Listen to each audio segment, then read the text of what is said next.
सीतापुर नामक एक गांव था। सीता नाम की एक औरत रहा करती थी।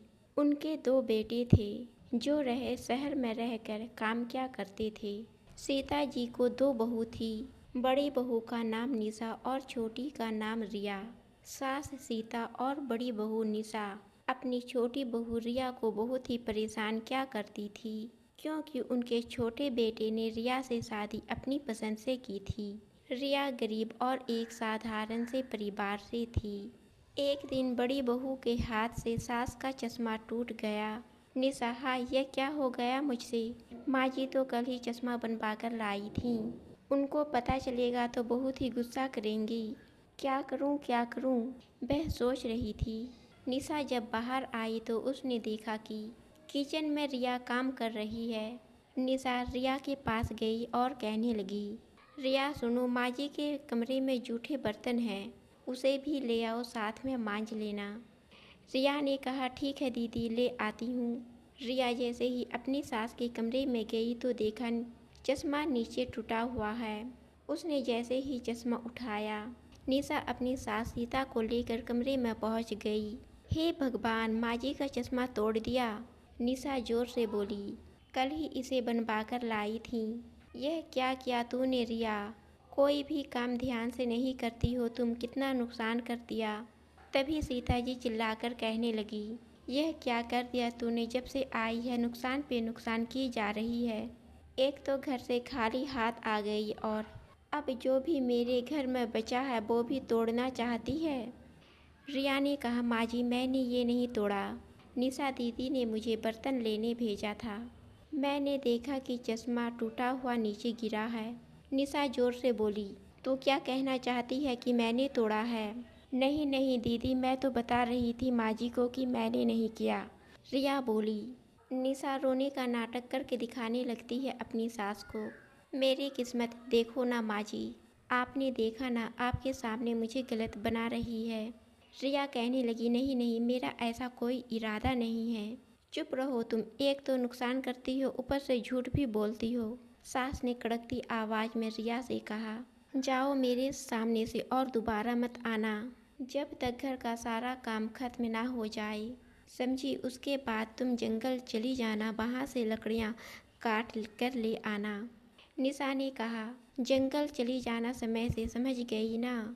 अपनी सास और जेठानी की बातें सुनकर रिया ने कहा, लेकिन दीदी, इन सब कामों को करने में ही शाम हो जाएगी, इतनी जल्दी ये सब कैसे करूँगी? निशा ने कहा, मुझे क्या पता, माँ जी ने जो बोल दिया सो बोल दिया, समझ गई ना? रिया अपनी सास के पास जाकर कहती है, माँ जी। अपनी बहू की पूरी बात सुनने से पहले ही वह भड़क जाती हैं और कहती हैं, निशा ने क्या कहा, समझ नहीं आया तुझे? ठीक है माँ जी, जाती हूँ, अपनी सास को कहकर बेचारी रिया उदास मन से वहाँ से चली जाती है। सीता जी कहती हैं, भगवान करे वहाँ से वापस ही ना आए। मैं अपने बेटे के किसी अच्छे घर में शादी कर दूंगी, दहेज में बहुत सारे गहने और रुपये भी ले लूंगी। अपनी सास की सारी बातें रिया सुन लेती है। माँ जी, मेरे लिए भी एक सोने का हार ले लेना, आखिर मैं इस घर की बड़ी बहू हूँ। निशा खुशी से अपनी सास को यह बातें कह रही थी। सीता जी बोली, ठीक है, अब मेरे लिए कुछ अच्छा सा खाने का ले आओ। जी माँ जी, अभी लेकर आई। निशा किचन में चली गई। सीता जी सोचने लगती हैं, अब इस रिया को इस दुनिया से मिटाना होगा। एक बार यह काम हो जाए, मैं पंडित जी को जी भर के खाना खिलाऊंगी। रिया घर के सारे काम करते करते रोने लगी। मैं ऐसा क्या करूं जिससे माँ जी मेरे बारे में यह सब सोचना बंद कर दे। हे भगवान, मुझ पर अपनी कृपा करो, मैं ये सब बहुत ज़्यादा नहीं सह पाऊंगी। सारा काम करने के बाद रिया अपने साथ 4 रोटी और थोड़ी सब्जी लेकर जंगल चली गई। रिया जंगल पहुंचकर वहां देखकर सूखी सूखी लकड़ियां काटने लगती है। लकड़ी काटने के बाद उसने लकड़ी का एक गट्ठा बनाया और किसी पेड़ के छांव में जाकर बैठ गई। उसके थैले से रोटी का डब्बा नीचे गिर आया। जैसे ही रोटी के डब्बे पर नजर रिया की पड़ी, अरे मैं तो खाना ही भूल गई। लोग काम भूल जाते हैं और मैं सारा काम करके खाना ही भूल गई। क्या करूं अब? मैं बस जल्दी से घर चली जाती हूँ। इसे खाऊं या नहीं, ऐसा करती हूँ खा लेती हूँ। वैसे भी सुबह से कुछ खाया नहीं और फिर रात का खाना भी बनाना पड़ेगा। यह सब रिया सोच ही रही थी। उसने जैसे ही टिफिन को खोलकर खाने ही वाली थी, तभी एक बकरी वहाँ पर आकर उठ के उसके सामने बैठ जाती है। इस तरह अपने सामने बकरी को बैठा देख रिया कहने लगती है, तुझे भूख लगी है, आजा तू भी खा ले। वह टिफिन से निकालकर एक रोटी बकरी को दे देती है। बकरी फिर भी नहीं जाती। इस बार वो एक और रोटी निकालकर बकरी को देती है। इस बार बकरी रोटियां खाकर वहाँ से चली जाती है। रिया खुद से ही बातें करने लगती है। लगता है इसके नसीब में रोटी खाना था। चलो इस बेजुबान के पेट में कुछ तो गया। रिया को बहुत ज़ोर से प्यास लग जाती है तो वह बोतल निकालकर पानी पी लेती है। वह अभी वहाँ पर बैठी ही होती है कि एक बूढ़ी औरत बहुत सारा सामान लेकर वहाँ से गुजर रही होती है। इतनी बूढ़ी औरत को जाते देख कर रिया से रहा नहीं जाता, वह पूछ ही लेती है, माँ जी आप इस जंगल में? बूढ़ी औरत कहती है, मैं अपने गांव जा रही हूँ। ये रास्ता जल्दी पहुंचा देता है इसलिए यहाँ से जा रही हूँ। वह औरत बहुत ही बूढ़ी थी। उसे देख कर रिया को उस पर दया आ गई। रिया उस बूढ़ी औरत को कहने लगी, अम्मा बैठो, मेरे पास 2 रोटी है, आप इन्हें खा लो। वैसे भी मुझे तो घर जाना है, इसलिए इन्हें खाने का समय नहीं है मेरे पास। आप मुझे थकी हुई लगती हो, आप इन्हें खा लो। वह बूढ़ी औरत बैठ गई और हैरानी से रिया की तरफ देखने लगी। वह बूढ़ी औरत कहने लगी, इस जंगल में लगता है भगवान ने तुझे भेजा है मेरे लिए। ला बेटी ला, जोरों की भूख लगी है मुझे। मेरा बहुत ही बुरा हाल हो रहा है, खुश रह तू बेटी। रिया ने रोटी और सब्जी उस बूढ़ी औरत को खाने के लिए दे दिया। बूढ़ी औरत ने बड़े ही चाव से रोटी सब्जी खा ली। खाने के बाद बूढ़ी औरत बोली, बेटी एक बात ध्यान से सुन, तेरे जीवन में कभी भी कोई मुसीबत आए तो बस अपने पूर्वजों और भगवान को सच्चे दिल से याद करना। उसके बाद सामने मुसीबत का लाल कपड़ा और धूल बत्ती जलाकर हाथ जोड़ लेना, सब ठीक हो जाएगा। रिया ने उस बूढ़ी औरत को धन्यवाद किया। बड़ों की कृपा से ही घर परिवार फलता फूलता है। रिया ने उस बूढ़ी औरत से कहा, मेरे गांव आना होगा तो किसी से भी पूछ लेना मेरी माँ जी का नाम। उनका नाम सीता देवी है तो आपको बता देंगे। मेरे घर का पता, कभी आना हो तो मुझसे मिलने जरूर आना। बूढ़ी औरत ने कहा, जरूर बेटा, कभी मौका मिला तो जरूर आऊँगी। अब बेटी तू जल्दी घर जाइए, जंगल तेरे लिए सुरक्षित नहीं है। रिया ने कहा, ठीक है अम्मा, आप जल्दी से चली जाओ। बूढ़ी औरत ने कहा, हाँ बेटी, कभी भी डर लगे तो अपने पूर्वजों को याद करना। पितृ हमेशा अपने पूर्वजों की रक्षा करते हैं। रिया ने कहा, जी अम्मा। जंगल से अब रिया घर पहुंच जाती है लकड़ी लेकर। उसके बाद रात के लिए सारा खाना बनाने में लग जाती है। खाना बनाकर सबको खिलाया, उसके बाद सभी खुश हो गए। रात के समय अचानक पूरा घर हिलने लगा। अचानक से एक कमरे से बहुत ही तेज आवाज़ आने लगी। घर के सभी लोग डर गए। कुछ देर बाद सब एकदम से शांत हो गया। निशा अपनी सास से कहा, माँ जी यह क्या था, यह कैसी आवाज़ थी? निशा ने रिया से कहा, रिया तू जा देख वहाँ क्या हुआ है। रिया कहने लगी, माँ जी मुझे भी बहुत डर लग रहा है। सीता जी कड़कती हुई आवाज़ में बोली, तू जाती है या नहीं? रिया का डर के मारे हाथ पैर काँप रहे थे, लेकिन वह बेचारी कर भी क्या सकती थी। रिया देखने के लिए कमरे में चली गई, वहाँ कोई भी नहीं था। वापिस आकर रिया ने कहा, माँ जी यहाँ तो कुछ भी नहीं था। सीता जी ने कहा, ऐसा कैसे हो सकता है? इतनी भयंकर आवाज़ भला किसकी हो सकती है? निशा ने कहा, कोई भयंकर जानवर खिड़की से घुस गया होगा। मैं कहती थी ना वहाँ जालियाँ लगा लो। तभी सीता जी बोली, चलो अब सब जाकर सो जाओ। अगले दिन जब सुबह सभी उठते हैं, रिया सुन वो कपड़े रखे हैं, धो देना सारे, और घर की सारी चादरें भी धोनी है, और हाँ पर्दे भी, समझ गई। सीता जी रिया को घर के सारे चीज धोने के लिए कह रही थीं। रिया, जी माँ जी। तब तक वहाँ उनकी पड़ोसन अनिका आ गई। अनिका, प्रणाम अम्मा, कैसी हो? सीता जी बोली, आओ बेटी, कैसी हो? हमारा तो बस जैसे तैसे वक्त निकल रहा है। अनिका, मैं ठीक हूँ माँ जी, आपसे वो शहद लेने के लिए आई हूँ, कुछ दिन पहले आपसे मंगवाया था ना। सीता जी, अरे हाँ, मैं तो भूल ही गई। क्या करूँ बेटी, उम्र हो गई है, रुक लाती हूँ। सीता जैसे ही शहद लाने अंदर गई, अनिका तुरंत रिया के पास जाकर बोली, रिया तू दुखी नहीं होती इस बुढ़िया के ऐसे बर्ताव से? जीना मुश्किल क्या हुआ है तेरा इसने? कहती हूँ तू अपने मायके वालों को बता दे। रिया ने कहा, नहीं बहन, मेरे माता पिता बहुत ही गरीब हैं, उन्हें मैं और पीड़ा नहीं दे सकती। मुझे परेशान देख वो और दुखी हो जाएंगे। अनिका ने कहा, तेरे लिए मुझे बहुत दुख होता है, तू अपना ध्यान रखा कर। रिया ने कहा, तुम मेरी चिंता मत क्या करो, वो जैसी भी है मेरी सास हैं, गुस्सा करती हैं पर दिल की अच्छी हैं।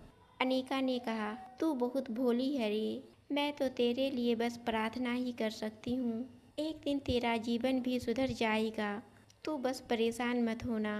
रिया ने कहा, ये सब मेरा परिवार है और परिवार में तो ये सब चलता ही रहता है। ये दोनों बातें कर ही रही थी कि सीता जी आ गई। सीता जी बोली, ले अनिका अपना शहद। अनिका ने सीता जी को धन्यवाद दिया और वहाँ से चली गई। उसने मुड़कर रिया को देखा और फिर चली गई।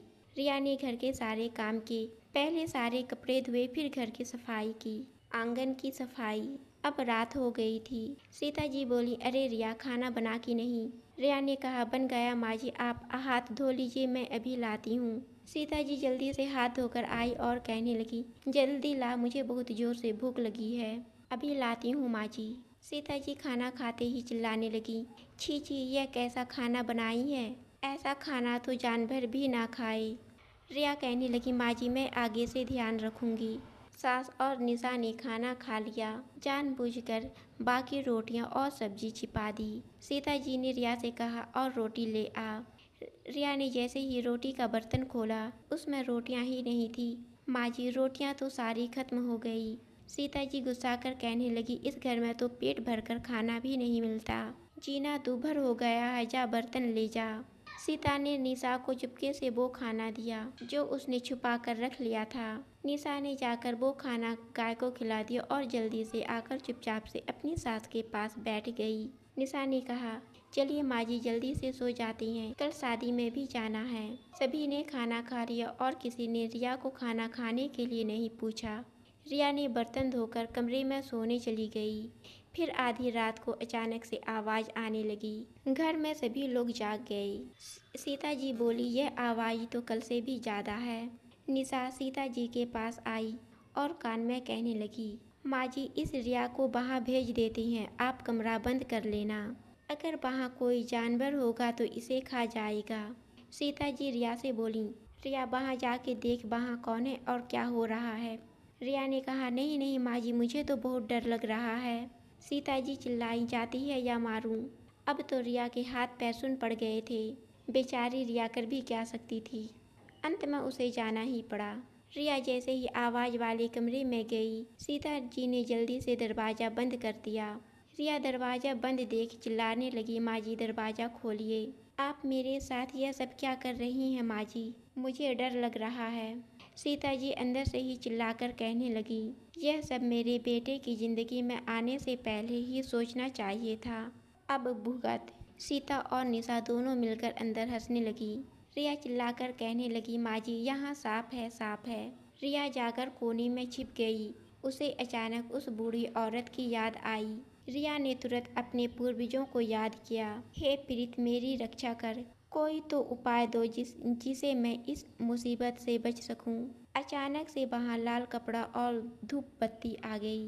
रिया को उस बूढ़ी औरत की बात याद आ गई। रिया डरते डरते उसके पास गई और वहाँ पर धीरे से उसके ऊपर लाल कपड़ा डाला और धूप बत्ती जलाने लगी और भगवान का नाम जपने लगी, हे ईश्वर, मेरी रक्षा करो, रक्षा करो। सुबह हो गई थी। निशा ने अपनी सास से कहा, माँ जी चलिए, लगता है वो मर गई, जानवर अभी तक उसे खा भी चुका होगा, कल उस कमरे को खोलेंगे। सीता जी बोली, ठीक है, भगवान करे इस बार ये मुसीबत टल जाए। निशा ने जैसे ही कमरा खोला, रिया एक जगह पर ही लेटी हुई थी। यह देख निशा चिल्लाई। निशा की आवाज़ सुनकर सीता जी ने कहा, क्या हुआ, कहीं भूत देख लिया क्या? सीता जैसे ही कमरे में आई, उसने देखा चारों तरफ सोना ही सोना बिखरा हुआ है। सीता जी खुश होकर बोली, हमारी तो किस्मत ही बदल गई। निशा ने कहा, माँ जी एक साथ दो मुसीबत टल गई। पहली वो मुसीबत और दूसरी गरीबी। आज से हम लोग ऐशो आराम की जिंदगी जिएंगे। माँ जी देखिए ना, इतना सारा सोना, इससे तो हमारी कई पीढ़ियां मजे से अपना जीवन बिता सकेगी। निशा जैसे ही सोने का एक गहना उठाती है, निशा कितना सुंदर है ना माँ जी, मेरे गले में बहुत ही अच्छा रहे लगेगा, ठीक कहा ना मैंने। जैसे ही वह गहने को गले में सटाती है, उसे बहुत ही जोर का करंट लगने लगता है और सीता को सांप पकड़ लेता है। सीता चिल्लाने लगती है। सिया की आवाज़ से रिया उठ जाती है। उसी समय अम्मा वहाँ प्रकट हो जाती है। बूढ़ी औरत कहती है, यह सब सारा रिया का है। इस खजाने में किसी ने भी बुरी नज़र डाली तो उसे छोड़ूंगी नहीं मैं। निशा ने वह हार फेंक दिया। रिया उस बूढ़ी औरत से कहती है, अम्मा निशा दीदी को छोड़ दीजिए आप। बूढ़ी औरत, नहीं बेटा, यह सब तुझे जीने नहीं देंगे। मेरे होते हुए कोई तुझे तंग नहीं कर सकता। रिया हाथ जोड़कर कहती है, अम्मा मैं आपके आगे हाथ जोड़ती हूँ, आप इन्हें छोड़ दीजिए। बूढ़ी औरत कहती है, ठीक है। आज रिया की वजह से सास और जेठानी दोनों बच गई।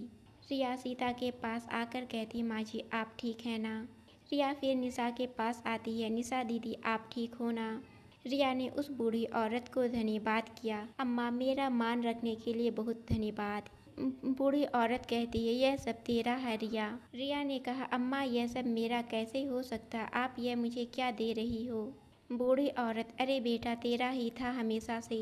एक ज़माने में पूर्वजों ने इस खजाने को छिपाया था दुश्मनों से। जो तेरे पूर्वज थे वो चाहते थे कि ये सब उनके किसी वारिस को मिले जो ईमानदार और नेक हो, ताकि सबका भला हो सके। वो चाहते थे कि दुश्मन इसका गलत इस्तेमाल ना कर पाए, इसलिए उन्होंने इस खजाने की पूजा कराई। इसके बाद ये खजाना सर्प में बदल गया और तब से वह तुम्हारे सही उत्तराधिकारी की खोज कर रहा था। तुमने जिस बकरी को रोटी खिलाई, असल में वो सर्प था जो भेष बदल कर तुम्हारे सामने बकरी बनकर आया था, ये जानने के लिए कि वह तुम सही उत्तराधिकारी हो कि नहीं। बेटी तू बहुत भोली है, सब याद रखना। ये खजाना सिर्फ तुम्हारा है, ये मामूली खजाना नहीं है, मंत्रों द्वारा सिद्ध किया गया खजाना है। याद रखना, इस खजाने की सुरक्षा स्वर सर्प देव करते हैं, इसलिए रिया तुम इसके खो जाने की चिंता मत करना, यह हमेशा तुम्हारे पास रहेगा। यह कहकर वह बूढ़ी औरत चली जाती है। रिया अपनी सास से कहती है, माँ जी ये सब आपका है, इसका जो कुछ भी करना है वो आपकी मर्जी से ही होगा। सीता जी को बहुत पछतावा हो रहा था। वह कहने लगी, बेटा मैंने हमेशा तेरे साथ बुरा किया, तू चाहती तो इतना सारा धन पाके हमें घर से बाहर निकाल सकती थी, पर तू ये सब मुझे दे रही है क्यों रिया। रिया ने कहा, माँ जी मैं हमेशा चुप रहती थी ताकि एक दिन आप मेरे प्यार को समझ सको। देखो ना, आज आपको मेरा इस परिवार के प्रति प्रेम समझ आ गया, इससे ज़्यादा मुझे और कुछ भी नहीं चाहिए। तभी निशा रिया के पास आती है और कहने लगती है, मुझे माफ़ कर दो, मैंने हमेशा तुम्हें मारना चाहा, लेकिन आज तुमने मुझे बचाकर मेरी नज़रों में अपनी इज्जत और भी बढ़ा दी है। आज से मैं हमेशा तुम्हारी बड़ी बहन बन के रहूँगी और तुम्हें कुछ भी नहीं होने दूँगी। सीता जी ने कहा, रिया इसकी हकदार सिर्फ तू है, ये जिम्मेदारी तुझे ही संभालनी होगी। तेरे पूर्वजों का भरोसा है तू, इसलिए अपनी जिम्मेदारी को समझकर वही कर जो सही है। रिया ने कहा, माँ जी मैं आपकी बात का मान रखूँगी। इसके बाद रिया का परिवार बहुत ही अमीर हो गया। रिया दान पुण्य करने लगी और खुशी खुशी अपने परिवार के साथ रहने लगी। दोस्तों कैसी लगी आपको कहानी, कमेंट में ज़रूर बताइएगा। चैनल को सब्सक्राइब और वीडियो को लाइक ज़रूर करें।